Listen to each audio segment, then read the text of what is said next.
কবিতার নাম শীতের স্পর্শ।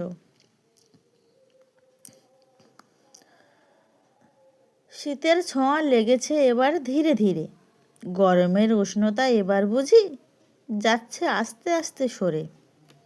সারাদিন কঠোর রৌদ্রের সীমাহীন তাপ, সন্ধ্যা নামলে কাজের শেষে স্পর্শ করে কম্প ভাব।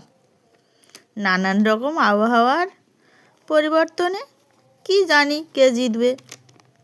শীতের আঁচলে ঠান্ডার পরশে শীতল হাওয়া বইবে।